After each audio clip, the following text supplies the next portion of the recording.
Welcome to the Blue Oasis Podcast. This is the podcast for finding peace and prosperity in your life, learning the history of hobbies, as well as making a little side hustle out of your hobbies.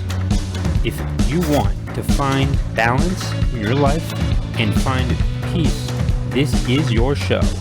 Get ready. You're listening to the Blue Oasis Podcast. I am your host, Adam Rothstein. All right, let's get to the show. Good morning, everyone. I hope you all are doing well. Got a lot to say here. So we are talking today about the MLW and what it is. So the MLW is an organization of wiffle ball. It's a professional organization of wiffle ball. There is a commissioner who actually plays in it, and what these kids have done is nothing short of amazing. Now, Daniel and Kyle Schultz are the founders of this organization. They have a YouTube channel of 275,000 subscribers at the time of this recording. So there is that. Also, there are 8 teams in the MLW. That's Major League Wiffle Ball, and they've visited states like Michigan, New York, Oklahoma, Ohio, Illinois, and I think a few others, but I can't name them off the top of my head. Ladies and gentlemen, so the thing you should take away from this is that you can do it. You can monetize your passion. And for something such as wiffle ball, it's nothing short of amazing. And this should be even more evidence that you can do it and you can succeed. So let's talk about the organization itself. So there are 4 players to a team. There are 8 teams, like I said earlier, and I think it's about maybe like a 75-foot distance from the fence. It does not appear to be long at all. And, and the Oklahoma series that I actually watched, it kind of looked a little bit like Fenway. And that's nice.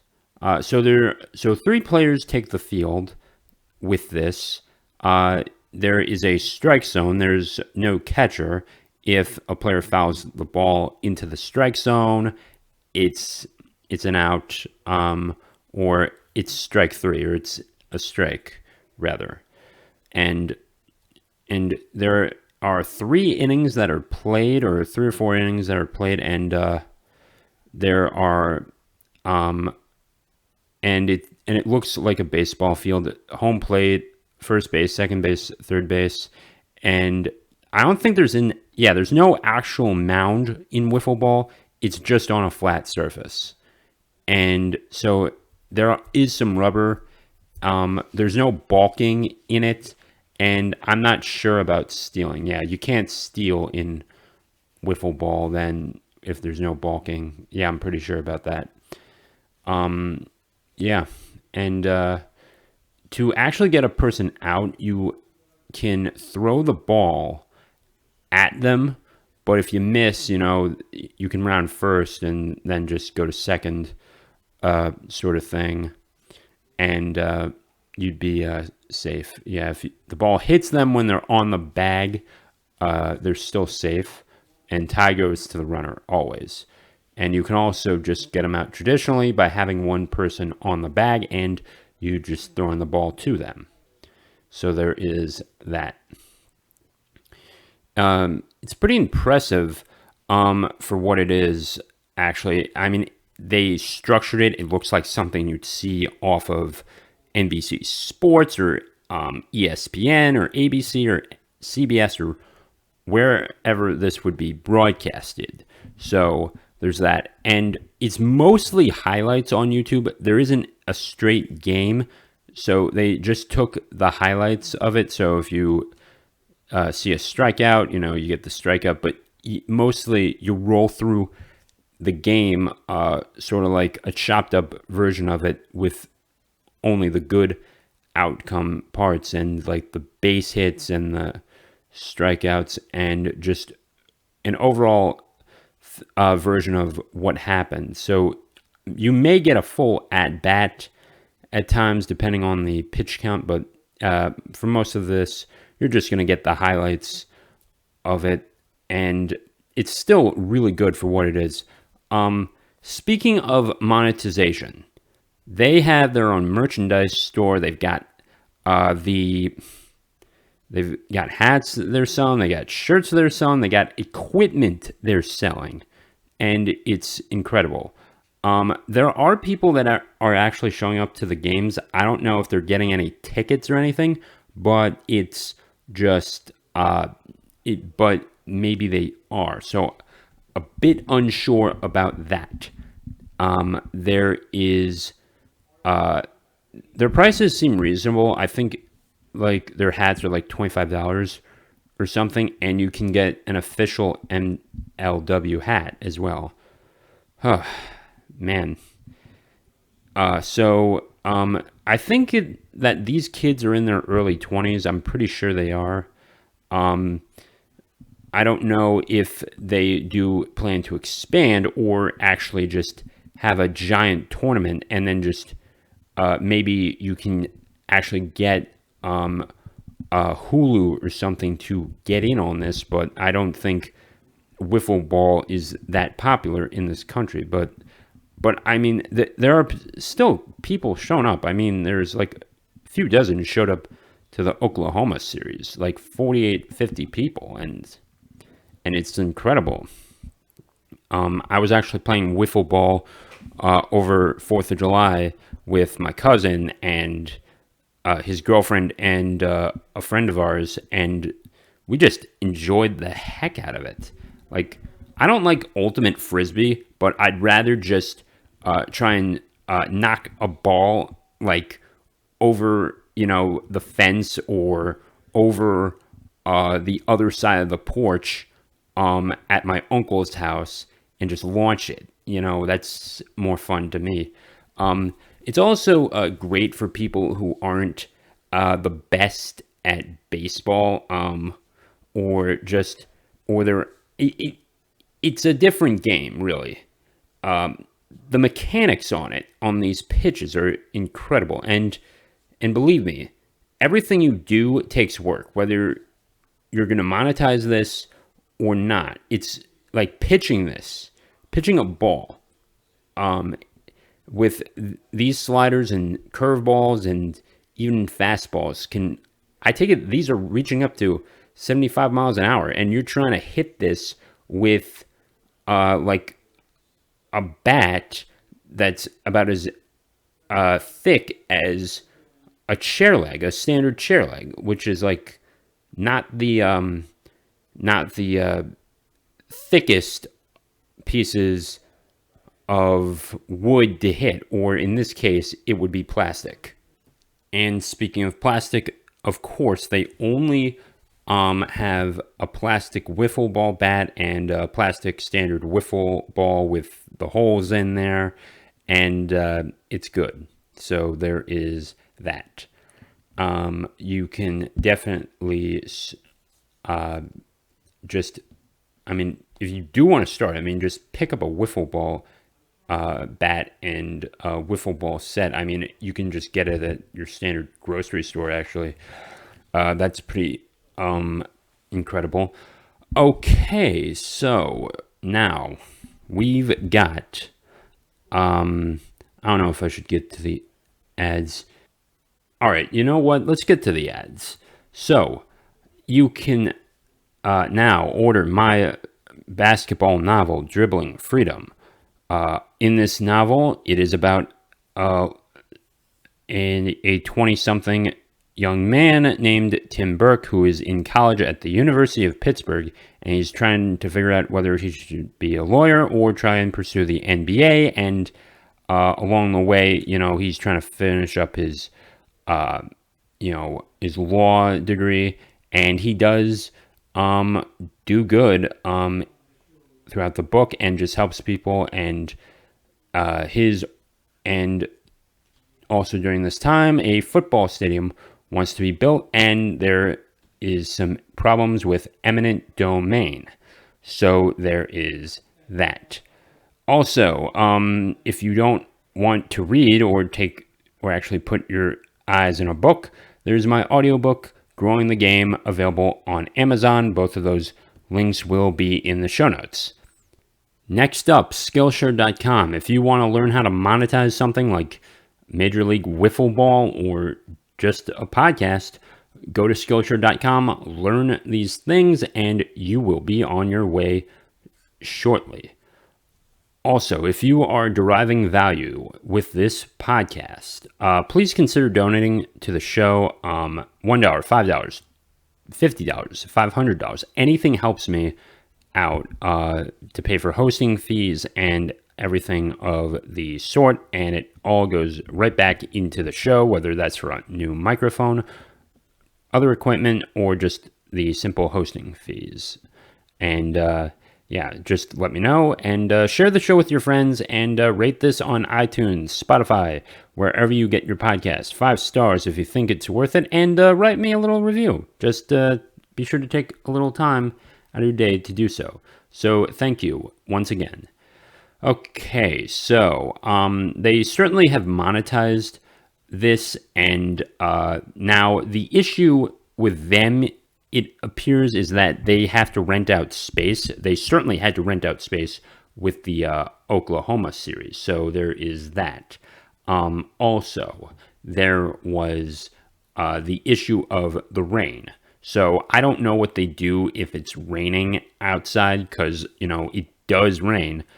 And I do think this would work indoors, and you can certainly put this on a football field easily. Like, you could actually just put it on sort of towards the middle, but maybe not dead center at the center horizontal line, maybe, of something. I wouldn't put it like the center field of the football field, so to speak. Maybe you just put it on one different side, but yeah. You can certainly do this at a high school.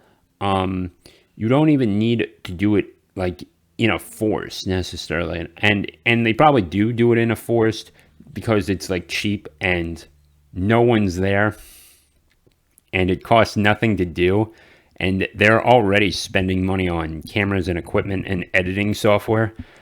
So I think that's why, and they're certainly kicking butt for what it is, of something that most people would not consider to be a professional sport.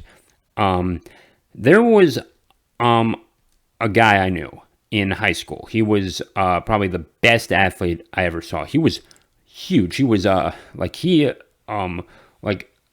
most of the guys in my grade would only be able to do like 20 or 30 push-ups in a row. He could do 50 and barely break a sweat. And he was just incredible. He probably could, and he probably actually could do like 100 or 200 in a row. And it's like, and now he's playing in arena football, some arena football league. Like, I looked him up, and he posted a story on Facebook, and I'm like, that's the most impressive thing I've seen. Like, oh my God, son. Like, it really was probably the best like I've seen. Now, I don't understand arena football necessarily, and certainly with the XFL, it certainly that was also another alternative to the NFL. So, ladies and gentlemen, speaking of alternatives, they can come down and just crash at any moment. And I mean, look what happened to MySpace. Look what happened to eBaum's World as well. They were beaten out by Facebook and YouTube. And for those of you that don't know what MySpace and eBaum's World were, let me just go into that real quickly. So MySpace was the precursor to Facebook. There wasn't friend requests. You could still find people. It was like a bad fusion of Twitter and Facebook, and you could still make connections off of there, but it was just primitive to what we have today. E-Bombs World was something I was more familiar with growing up, and it stayed there for a while, even during YouTube. So I think after 2007, it just collapsed. And once you had like Jenna Marbles get in on that, like YouTubers like her, it was like goodbye E-Bombs World. And there was no barriers to entry. Publishing would be just simple now, and anyone who was anyone could go viral. It was that was something else. So if you think about it, there is a large pie out there, and there are large pies out there. You can actually bake it in a sense. So top dog always comes crashing down. MLB was once the top dog, and then the NBA and the NFL came, and now everyone's ratings are dropping. So there is always going to be a need, like room to fill that gap, and that's why I love Fridays and love seeing these guys upload and just get tons and tons of views. Whew. Just needed that breath there. Okay. So they actually did produce a 30 for 30 documentary, or like they made it in the style. So that's also something else you can consider. Just something very basic as well with that, and it's just always just tremendous what they were doing. I mean, like some of their videos got over 1 million views, even though it took them years to do it. And actually, like they get like 200,000 views easily on their most recent videos, and that's unheard of. That's like almost like that's easily 2/3 of so they're probably like getting 75% of their subscribers always coming back and just viewing them, and that's incredible. Like no one has that retention rate. Not even Mr. Beast has that retention rate, to my knowledge. Or okay, well maybe Mr. Beast and these guys. So their subscribers are loyal, and I'm one of them as well. They're on Instagram. They got everything going for them, and they have their social media pages. I think if they got onto Odyssey, they would just blow up, and more people would go to their site and also subscribe. There probably is an email list as well, and that's also one thing you should have when you are creating content, because our goal is to get these new subscribers off of media that we don't control and onto media that we do control. That is also something we need to take into consideration. Yeah. So the history of this organization actually began back in 2011 or 2009. Yeah, it was 2009, and they just started out playing wiffle ball in their backyard, and they decided to monetize it.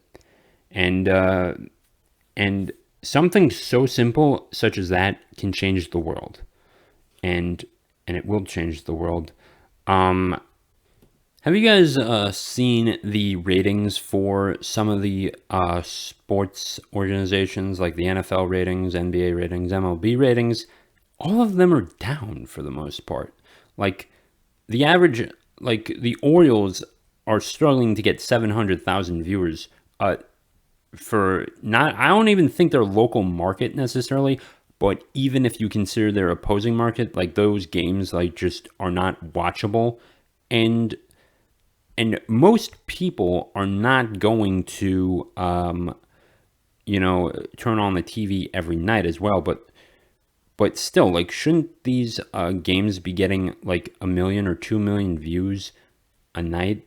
But they're not. So there are still people who are hungry for sports, and you can provide that new wave and that new organization.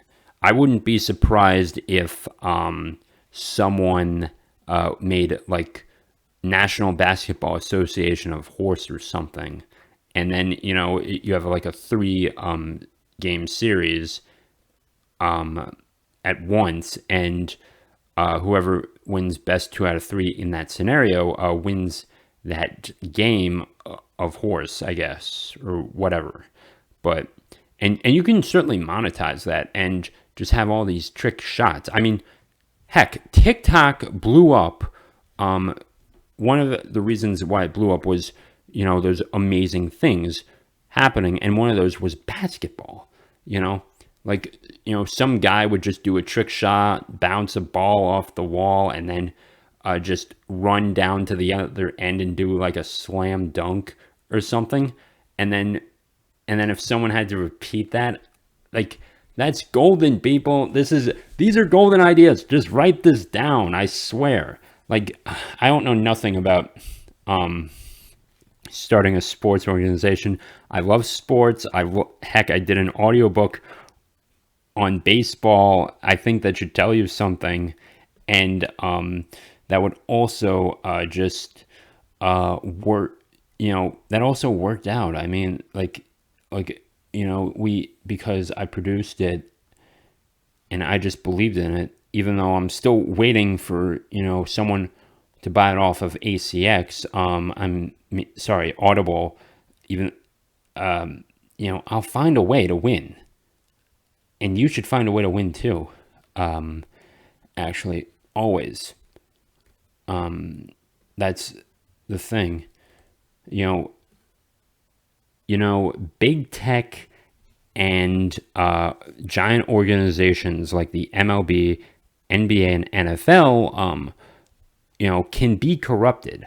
Heck, Congress got involved back in like 2005 or like during the 2000s, and they just went in there and tried to break up their antitrust law, and Congress shouldn't have been involved in that as well. And there's still corruption within these organizations, whether Congress gets involved or not. There was the Black Sox scandal back in 1919, and no relation to the Arnold Rothstein here, but it still was, just bad. They threw Shoeless Joe Jackson under the bus, technically. I don't know if he actually was responsible for any of this, but he was banned from baseball just because he, just he was wrong place, wrong time, and he never did get a fair chance to really prove himself. And then the Reds won that World Series technically. They technically won the World Series. So there is that. Okay, so speaking of which, also the NFL had the Deflategate with Tom Brady, which, yeah, and you would think, okay, maybe, all that stuff as well. There was an NBA ref who actually bet against the teams that he was not in favor of, so to speak, and he lost his job and he was ruined forever. The thing with the MLW or any decentralized sports organization or anything that's decentralized is that it's less likely to be corrupted. You're less, because everyone knows everyone, and you're expected to act a certain way within your community. And another thing is that we have so much left to give to the world, and we can build that community, whatever it may be. So That's what they have, and that's what you should build for yourself. Whether you monetize it or not, it's more important to have the community so that you can find those connections and ultimately increase your wealth, power, and influence. So that will do it for today. Until the next episode, stay safe, stay great. I'll talk to you then.